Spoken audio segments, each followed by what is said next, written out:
Legend சரவணனுடைய நடிப்பில் leader திரைப்படம் வெளிவந்திருக்கு.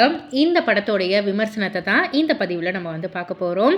Legend Saravanan நடிப்பில் முதல் படம் சறுக்கினாலும் இரண்டாவது படம் எப்படியாவது ஹிட் கொடுத்துடணும் அப்படின்றதுக்காக துரை செந்தில்குமாரோடைய இயக்கம், ஜிப்ரானுடைய இசை அப்படின்னு ஒரு வலுவான டீமோட தான் அவருடைய இரண்டாம் படத்தில் காலடி எடுத்து வச்சிருக்காரு. இந்த கூட்டணி அவருக்கு வெற்றியை கொடுத்ததா இல்லையா அப்படின்றத இந்த விமர்சனம் மூலயமா பார்ப்போம் வாங்க.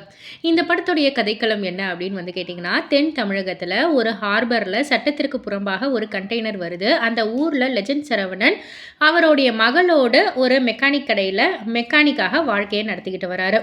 அம்மா இல்லாமல் வாழ்கிற அவருடைய மகளை உயிராக நினச்சி வாழ்ந்துக்கிட்டு இருக்காரு. அதே நேரத்தில் இன்ஸ்பெக்டர் ஆண்ட்ரியா அந்த கண்டெய்னரில் ஏதோ உள்ளது, கண்டிப்பாக அதை வெளியில் கொண்டு வரணும் அப்படின்ற மாதிரி போராடுறாங்க. ஒரு கட்டத்தில் சரவணனுக்கு அந்த ஹார்பரில் சால்ட் என்ற தாத்தா காரை சர்வீஸ் விட்டுட்டு அடிக்கடி அங்கே செல்லும் நிலை உருவாகுது. சரி, இதுதான் வாய்ப்பு அப்படின்ற மாதிரி ஆண்ட்ரியா என்ன செய்கிறாங்கன்னா, சரவணனுடைய மகளை மறைத்து வச்சுட்டு சால்ட்டு தான் உன்னுடைய மகளை கடத்திட்டான் அப்படின்ற மாதிரி திசை திருப்பி அவருடைய கையாலேயே அந்த கண்டெய்னரை வெளியே கொண்டு வராங்க. ஆனால் அதுக்கப்புறம் தான் தெரியுது, அந்த அத்தனை ஸ்கெட்சும் போட்டது ஆண்ட்ரியா இல்லை, சரவணன் தான் அப்படின்னு சொல்லிட்டு. எதுக்காக இப்படி செஞ்சாரு, ஏன் செஞ்சாரு அப்படின்றது தான் இந்த படத்துடைய மீதி கதை. ரொம்பவே ட்விஸ்டாக வச்சுருக்காங்க.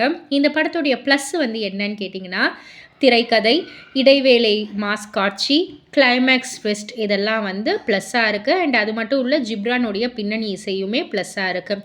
மைனஸ் அப்படின்னு கேட்டிங்கன்னா, பார்த்து பழகி போன ஒரு கதைக்களமாக தான் இருக்குது. எமோஷ்னல் கனெக்ட் அந்தளவுக்கு வரலை அப்படின்னு தான் சொல்லணும்.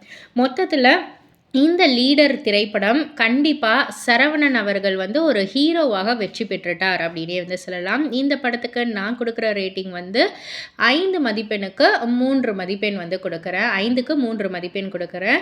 ஸோ இதை பற்றி நீங்கள் என்ன நினைக்கிறீங்க, உங்களுடைய கருத்து என்ன அப்படின்றத கீழே உள்ள கமெண்ட் பாக்ஸில் குறிப்பிட்டு சொல்லுங்கள். மறக்காமல் சேனலில் சப்ஸ்கிரைப் பண்ணி பக்கத்தில் உள்ள பெல் ஐக்கானை கிளிக் பண்ணிவிடுங்க.